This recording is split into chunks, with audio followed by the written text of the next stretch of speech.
নমস্কার সবাইকে। প্রতিমা ভেজ কুকিংয়ে সবাইকে স্বাগতম। আজ আমি তোমাদের সাথে বিকেলের নাস্তার জন্য মজাদার একটা খাবার শেয়ার করব। এখানে আমি আলুগুলো পিস পিস করে কেটে সেদ্ধ করে নিয়েছি। এবার আলুগুলো আমি ম্যাশ করে নেব। দেখো ম্যাশ করা হয়ে গেছে। এবার এখানে আমি বিলাতি ধনিয়া পাতা কুচি দিয়ে দেব, পরিমাণ মতো লবণ, মরিচের গুঁড়া, চাউলের গুঁড়া। এবার মেখে নেব। এখানে কোনো জল দেয়া যাবে না, এখানে শুকনো করেই মাখতে হবে। দেখো মেখে নেওয়া হয়ে গেছে। এবার এই ডোটা বেলে নেব, রুটির মতো করে বেলে নেব। রুটিটা খুব বেশি পাতলাও করা যাবে না, খুব বেশি মোটাও করা যাবে না। তোমরা চাইলে পুরো ডোটা একবারে না নিয়ে দুইবারে নিয়েও বেলে নিতে পারো।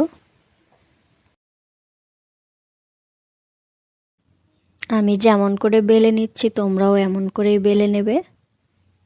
বেলে নেওয়া হয়ে গেছে। এবার একটা গ্লাসের সাহায্যে আমি গোল গোল করে কেটে নেব। তোমরা চাইলে কৌটার মুখ দিয়েও কেটে নিতে পারো। দেখো কেমন করে কেটে নিয়েছি। একইভাবে চারিপাশেই গোল গোল করে কেটে নেব। তোমরা তোমাদের পছন্দ মতো ডিজাইন করেও কেটে নিতে পারো। গোল গোল করে কেটে নেওয়া হয়ে গেছে। এবার চারিপাশের যে অংশটা আছে সেই অংশটা আমি তুলে নেব। তুলে নিয়ে পরবর্তী সময়ে আমি আবার এগুলো বেলে একইভাবে কেটে নেব।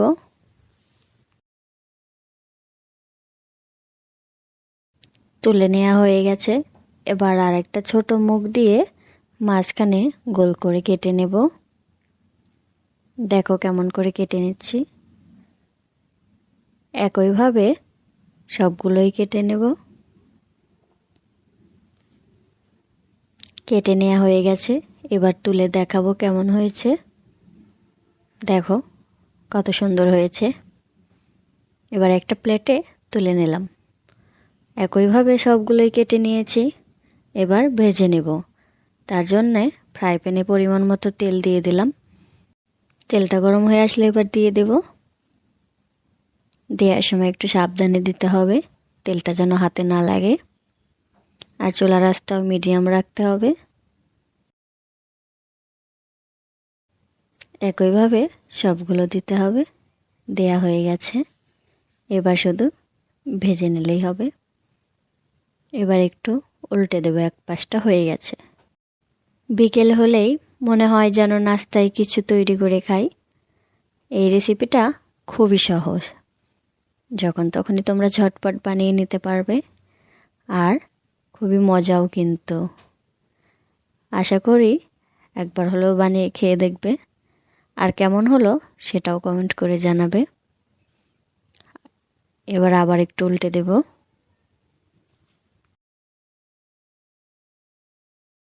লাল লাল করে ভেজে নেওয়া হয়ে গেছে। এবার তুলে নেব। আজকের এই রেসিপিটা কেমন লাগলো অবশ্যই কমেন্ট করে জানাবে। সবাই ভালো থাকবে, সুস্থ থাকবে। নমস্কার।